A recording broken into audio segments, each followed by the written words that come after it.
Stop बोलने वाली बहू। Stop that. अरे अरे अरे, आप लोग स्टॉप तो नहीं हो गए ना?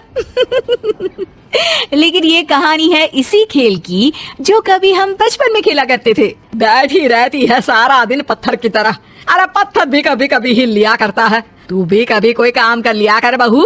मैं तो बहू नहीं भैंस ले आई हूँ। नीता सारा दिन घर का काम करती, कमर टूट जाती जब वो रात में बिस्तर में आराम करने के लिए लेटती। लेकिन मजाल है सास की जो उसके काम की कभी झूठे मुंह भी तारीफ कर दे। हम लोग नसीब वाले हैं नीता बिटिया, जो तेरे जैसी बहू हम लोगों को मिली। पिताजी, यही आपका प्यार है जिसके कारण मैं इस घर में टिकी हुई हूँ। पर पता नहीं सासू माँ को मैं क्यों नहीं अच्छी लगती। अब तो 2 साल हो गए हैं शादी को। 2 साल में तू ये सवाल कर रही है? यहाँ मुझे 30 साल हो गए बिटिया। पता नहीं तेरी सास मुझे भी क्यों पसंद नहीं करती। फिर क्या, दोनों ससुर बहू खूब ठहाका लगा लगा कर हंसते हैं। अरे वाह जी वाह, क्या जमाना आ गया है। बहू को देखो कैसे ठहाके लगा लगा कर ससुर के साथ हंस रही है। अरे एक जमाना हमारा था, ससुर इस कमरे में तो मैं उस कमरे में, ससुर बरामदे में तो मैं छत में। और यहाँ देखो महारानी को, वो मेरी बेटी है और पापा ने तुम्हें कभी नहीं कहा था कि तुम इधर उधर भागो। हाँ, सास को पति की बात पर गुस्सा आ जाता है। तभी उसकी नजर बहू पर पड़ती है जो सास और ससुर की बात पर हंस रही है। बहू को हंसता हुआ देख सास का पारा 7वें आसमान में चढ़ जाता है।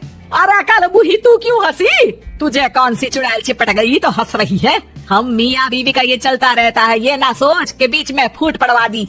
अरे जी जाइए बाजार से छाछ ले आइए और तू जाकर किचन में बेसन घोल कर पकोड़े बना ले, कड़ी बनानी है तुझे। सास बहू और पति को ऑर्डर देकर वहाँ से निकल जाती है। पति बाजार की तरफ और बहू किचन की तरफ। हाँ, सारा काम हो गया, अब बस आराम से टीवी देखूं। उधर सास, कड़ी खाने का बिल्कुल मन नहीं था, लेकिन जब ये लड़की खी करके दांत दिखाती है तो गुस्सा आ जाता है। लगता है कि मुंह नोच लूं इसका। तभी सास के कान में बहू के जोर जोर से हंसने की आवाज आती है। सास का पारा फिर 7वें आसमान में चला जाता है। सास कमरे में जाती है जहाँ बहू टीवी में सीरियल देख रही होती है।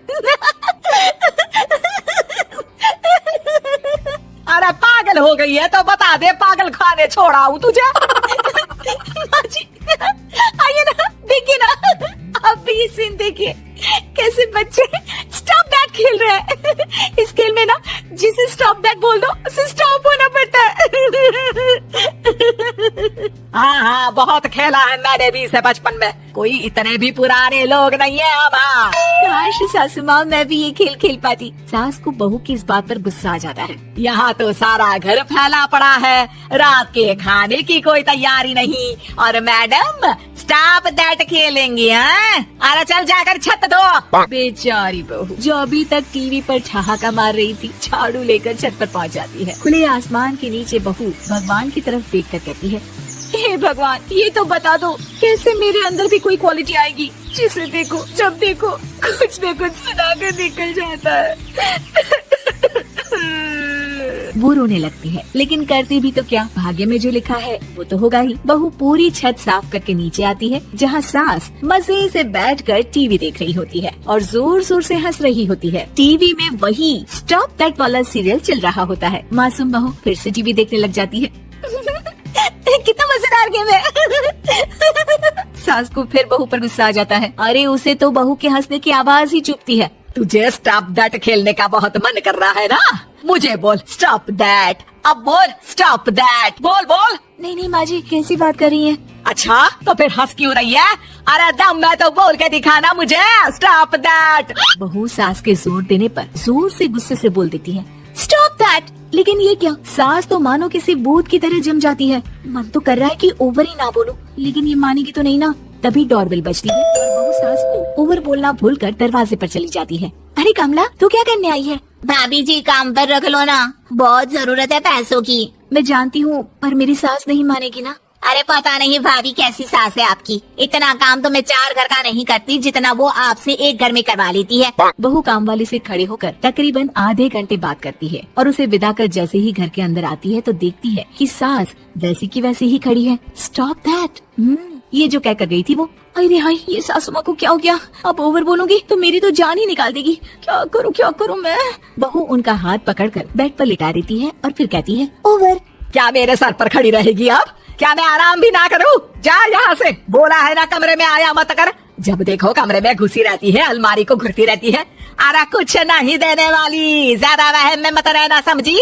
माफ करिएगा, मैं आपको कुछ बोलती नहीं हूँ। इसका मतलब ये तो नहीं है ना कि आप कुछ भी बोलती रहेंगी। अरे वाह जी वाह, स्टॉप दैट बोलते बोलते जबान भी खुल गई तेरी। हाँ, खुल गई और बोलूंगी भी। Stop that. अब बोलो। लेकिन ये क्या? जैसे ही बहू ने बोला स्टॉप दैट, सास हो गई स्टॉप। हे भगवान, ये क्या हो रहा है सासू माँ? लेकिन बेचारी सास स्टॉप दैट में तो बोलती बंद हो गई उनकी। वाह जी वाह, लग रहा है कि अब सारा खेल मेरे हाथ में आ गया। बहू अब सास से स्टॉप दैट बोलकर कभी खाना बनवा लेती तो कभी घर साफ करवा लेती। अरे पता नहीं, मैं आजकल थकी थकी सी क्यों रहती हूँ। बीपी भी हाई रहता है, मन करता है सो ही रहूं। और मैं डॉक्टर को लेकर आता हूँ। ये काम बहुत कर रही है, उम्र नहीं है आपकी इतना काम करने की। और ज्यादा काम किया तो काम तो मैं इतना कराऊंगी कि बस नाम की जिंदा रहेगी। बहुत जबान टपट टपट चलती है ना इनकी। ससुर जी समझ ही नहीं पाते कि क्यों उसकी बीवी की तबीयत खराब हो रही है। बहू शीशे के सामने कहती है सारा काम हो रहा है, मजा ही आ गया। स्टॉप दैट होकर उनको पता ही नहीं चलता कि वो क्या कर रही हैं। अब तो जो चाहे जब चाहे सारा काम इन्हीं से करवाऊंगी। ये मेरा कमाल। क्या बोलती हूँ मैं? Stop that. बस जैसे ही बहू शीशे के सामने ये शब्द बोलती है, भूत बन जाती है।